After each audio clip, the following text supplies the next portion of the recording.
Assalamualaikum warahmatullahi wabarakatuh.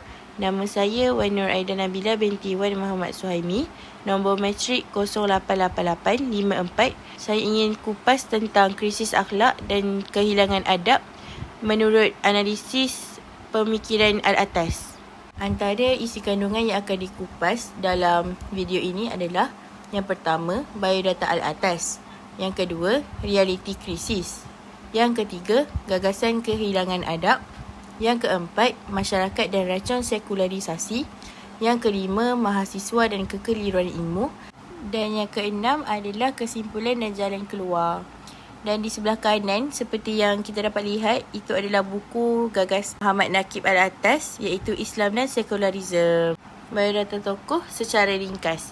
Nama diberi Tan Sri Profesor Dr. Syed Muhammad Nakib al-Atas. Dilahirkan pada 5 September 1931 di Bogor, Indonesia. Dan antara karya agung beliau adalah Islam and Secularism, The Concept of Education in Islam, dan Prolegomena to the Metaphysics of Islam. Seterusnya kita masuk kepada realiti krisis, yang di mana menurut al-Atas, dia kata krisis ini berpunca daripada satu penyakit dalaman yang disebut sebagai kehilangan adab ataupun loss of adab.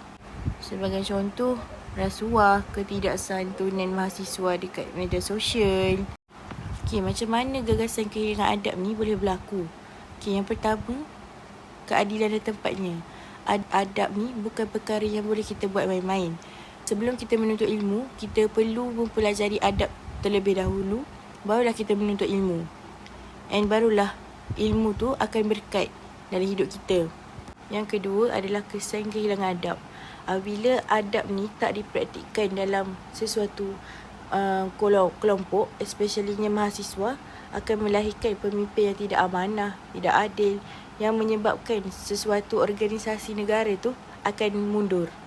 Dua kesan utama masyarakat dan racun sekularisasi. Yang pertama, pensekularan nilai. Maksudnya kat sini agama tu hanya akan dianggap sebagai ritual peribadi. Kiranya bila time solat, dia akan solat, tapi bila buat maksiat, dia tak ingat dah agama dia. Macam tu.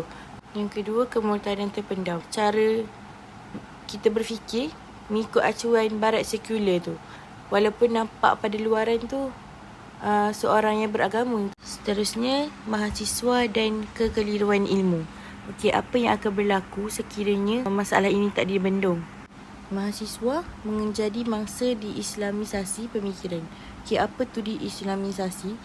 Diislamisasi ni adalah istilah yang di mana merujuk kepada proses pengurangan pun penghilangan nilai-nilai Islam daripada individu tersebut, masyarakat, budaya ataupun institusi politik.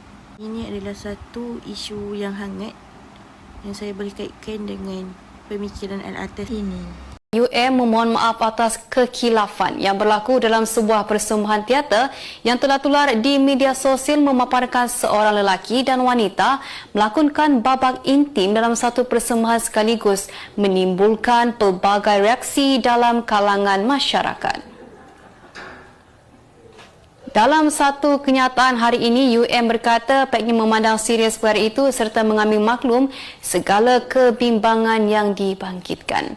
Menerusi kenyataan itu, UM memaklumkan hasil penelitian mendapati adegan yang dipertontonkan adalah tidak selaras dengan skrip asal yang telah melalui proses tapisan dan jelas merupakan pelanggaran terhadap syarat pertandingan yang telah ditetapkan.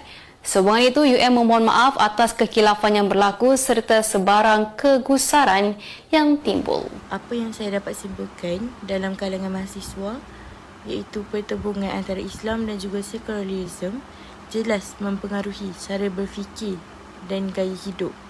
Jadi, sekularisme ni dia mendorong pemisahan agama daripada pembelajaran dan kehidupan kampus, manakala Islam menuntut kesepaduan antara ilmu, akhlak dan juga iman. Oleh itu, cabaran utama mahasiswa ialah untuk memastikan pencarian ilmu itu tidak terpisah daripada nilai agama. Mahasiswa juga perlu mengaplikasikan prinsip Islam dalam akademik dan kehidupan harian agar dapat melahirkan generasi berilmu yang berakhlak serta menyumbang kepada masyarakat secara seimbang. Sekian, terima kasih.